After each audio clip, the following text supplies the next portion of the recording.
Wine. It's something we all know and love, and it's becoming a more popular beverage throughout Australia and all over the world.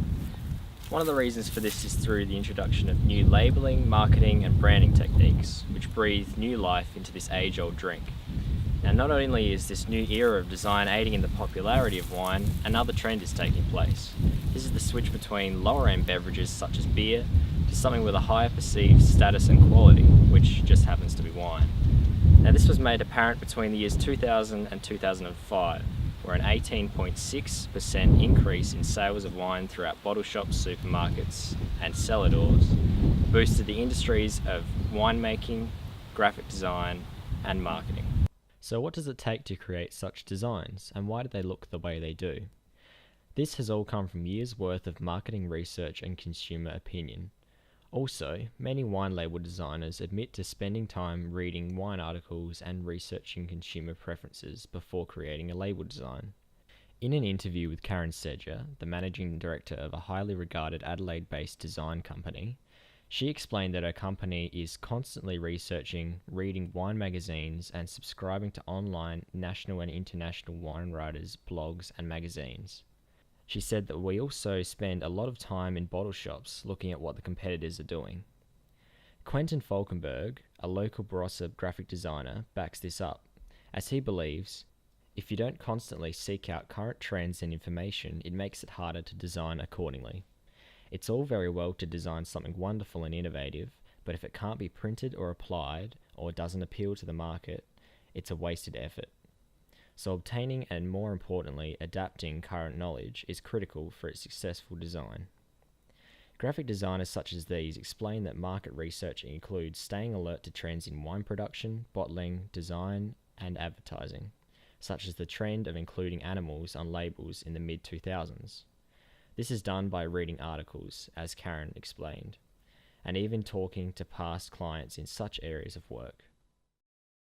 Interestingly, the label on a bottle of wine is not the primary influence in consumer decision in bottle shop and supermarket scenarios.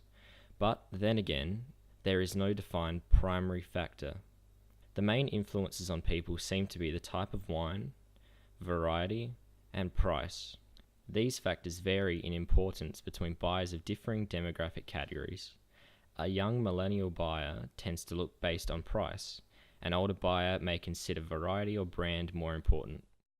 It is also apparent that the initial sale of a wine in a bottle shop or store scenario is due to the wine's presentation to the buyer. This point furthers the importance of a label, as it is the first point of communication between a winemaker and their customers. The presentation does not only include the label, however. It includes display of price, variety, region, and even factors such as what is written on the back label. Some of these factors, inexperienced or knowledgeable buyers, may have already been decided before walking into a bottle shop. However, some buyers don't worry about these factors at all. This is, of course, all a matter of how much the individual buyer knows about wine. The presentation to the buyer may even include a store owner's introduction to the wine. Chris Atkins highlights the process of presenting a wine to a buyer. Using the example of a bland-looking label on a bottle of wine with fantastic qualities of flavour, Chris said wines similar in design to this are mainly sold by the help of hand sales and recommendations, where repeat sales occur after the buyer has had a chance to try the wine and make a judgment on taste, rather than just design alone. Most of these unknown bottles of wine are overlooked without the bottle shop workers to recommend them, as they simply don't stand out to the buyers.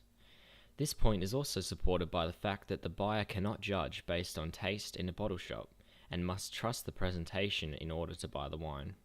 The buyer must make a decision based purely by what they see or hear about the wine. Does the label represent the winery in an appropriate way? Or does it exist purely to catch consumer attention and to increase sales? These questions are answered by designers, who decide what path to take for each wine.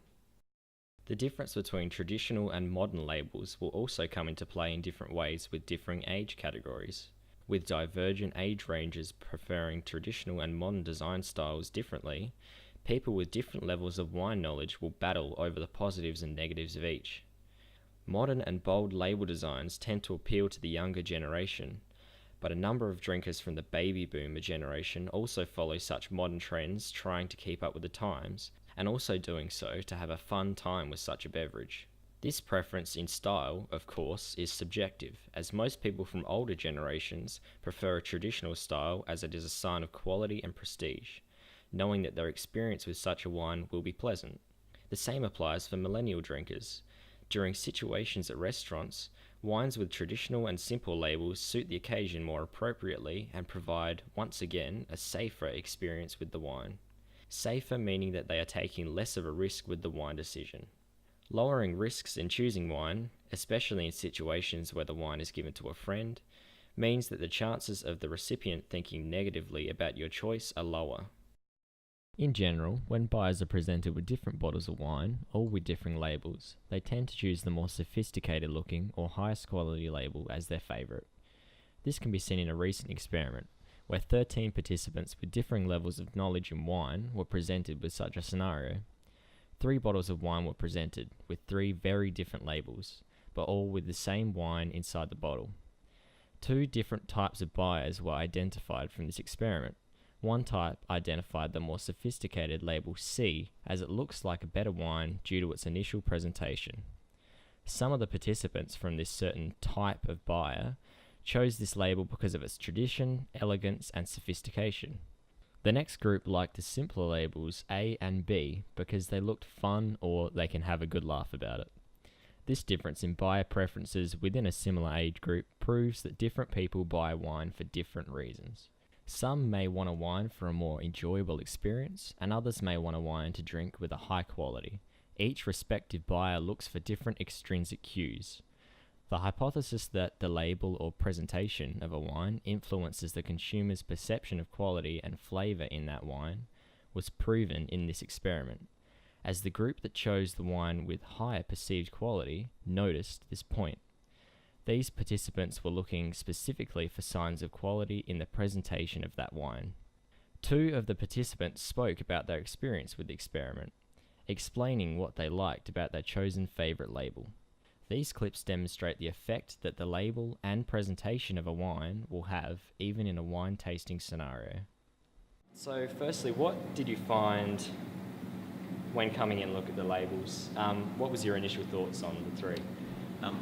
I was drawn straight away to C, which had the white label. And I wrote down on the survey that it's sort of always been the traditional colour. Okay, one of the labels was, I guess, more of a traditional type label, which I gravitated to. The other 2 I thought, they were sort of the cheap end type of wine. So if I was out purchasing some wine for the night, I'd probably not purchase one of those other 2 labels. Because of that. Because of that reason. Graphic design has many principles that relate specifically to wine label design. Some of these principles are as simple as the element of catching a consumer's eye, and can be as complicated as uniqueness or composition. The exact composition of the label, including shape, positioning of elements such as text or graphics, can say a lot about a wine's quality and the designer and the winery behind it. There are, however, a number of design elements that don't attract consumers and may in fact put people off drinking a wine. These elements include funky, includes animals, and includes pictures. Although these elements seem to repulse buyers, it has been found that the highest rated label in 2009 was the Yellowtail label, featuring a stylized drawing of a kangaroo. This wine was cheap, cheerful, and was one of every 2 bottles of Australian wine sold in America in its prime year of 2009. However, other wineries quickly caught onto the animal trend, and this type of design started flooding the market, lowering the uniqueness of this label. Animals are now considered tacky or cheap because of this. The difference between the wine professional and casual drinkers also needs to be noted, as does the difference between involved, knowledgeable, and accustomed drinkers and casual drinkers. Casual drinkers seem to buy more frequently based on the label alone than any of the other categories of buyers. In fact, wine labels are aimed mainly at the casual buyer spectrum, as they are more receptive to this element. Where wine professionals take advice from their fellow followers or wine magazines, casual drinkers will decide on their purchase when seeing something that takes their fancy. This has applications to involved buyers too, where a casual drinker will disregard the back label A more interested customer will take advice from the back label on wine pairings, flavours, and growing region. That is why the back label involves such information, instead of a story of the winery or such information which would otherwise interest casual drinkers.